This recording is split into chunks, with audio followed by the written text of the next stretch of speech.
मेरा नाम नीलम है। मैं दिखने में वो बहुत सुंदर थी। मेरे होंठ जैसे एकदम क्रीम की तरह लग रहे हो। मैं हमेशा जीन्स पहनती थी क्योंकि देहात की रहने वाली थी और दूर शहर में पढ़ने जाती थी। मेरी सहेलियां लगभग सारी जीन्स नहीं पहनती थी, तो सभी कहती कि तुम तो जीन्स ही पहनती हो। मैं कहती अगर खुद को अच्छा रखना है तो कुछ अच्छा ही पहनना पड़ता है। मैं हमेशा लाल लिपस्टिक लगा के रखती तो कॉलेज के सारे लड़के मुझ पर मर मिटते थे। अब एग्जाम हो गए थे तो गर्मियों की छुट्टी चल रही थी। मुझे ज्यादा बाहर घूमना अच्छा लगता था, तो एक हफ्ते से मैं घर में थी तो बोर हो रही थी। मैंने बातों बातों में मम्मी से अपनी बोली कि मम्मी कहीं घूमने जाने का मन है, तो वह बोली कि अपनी बुआ के यहाँ चली जा। वैसे भी वह कई बार फोन कर चुके हैं कि कोई आता नहीं है, तेरे पापा तो जा नहीं पाते हैं तो तू ही चली जा। मैं जानती थी कि बुआ के यहाँ अच्छा नहीं लगता, लेकिन घर में भी बोर हो रही थी तो वहाँ जाना ठीक समझा। मैंने झट से अपना सारा सामान पैक कर लिया और शाम को गांव से होकर बस जाती है जो बुआ के गांव के पास से होकर ही गुजरती है। मैं उसी बस में बैठी थी और बस चलने को तैयार थी। तभी कंडक्टर आया और टिकट बनाने लगा, तो बातों बातों में कंडक्टर ने पूछा कहाँ जाओगी, तो मैं बोली दिल्ली जाऊंगी। कंडक्टर भी दिल्ली का था तो बोला किसके यहाँ जाओगी।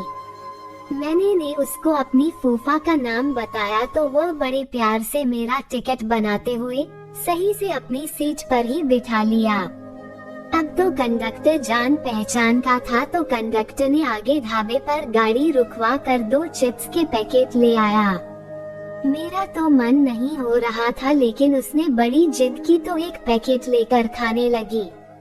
मैं बीच बीच में देख रही थी कि कंडक्टर उसको बार बार प्यार भरी नजरों से देख रहा है। क्योंकि मैं अपने बुआ के यहाँ जा रही थी तो मैंने हरे रंग का स्कर्ट और जीन्स पहन रखी थी। मेरा स्कर्ट थोड़ा हल्के कपड़े का था तो समीज बाहर से चमक रही थी। शायद उस कंडक्टर की नजर मेरी समीज पर ही थी तो वह बड़ा उत्तेजित हो रहा था और बार बार मुझे देखकर मुस्कुरा रहा था।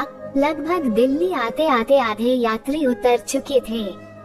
अब कंडक्टर का मन मेरे प्रति बेईमान होने लगा था, लेकिन मैं तो बुआ के घर जाने को बेताब थी तो मैं ज्यादा ध्यान कंडक्टर पर नहीं दे रही थी। कंडक्टर मेरे पर ज्यादा फिदा हो गया था। वह दिल्ली से कुछ दूरी पहले ही एक ढाबे पर बस रोककर खाना खाने के बहाने उतरा और मुझसे बोला कुछ खा लो, तो मैं मना कर रही थी। लेकिन कंडक्टर ने जिद की तो ढाबे के कोने में एक टेबल पड़ी थी जिस पर 2 कुर्सियां लगी हुई थी। कंडक्टर मुझे लेकर उसी सीट पर बैठ गया और 2 प्लेट खाने का ऑर्डर करते हुए बोला जल्दी ले आओ। मैं उस कंडक्टर की ओर देख रही थी तो लग रहा था वह भी 48 या 50 के आसपास का ही होगा।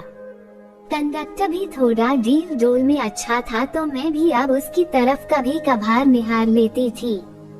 कंडक्टर टी शर्ट और जीन्स में था तो कंडक्टर ने थीरा टाइट जीन्स पहन रखी थी।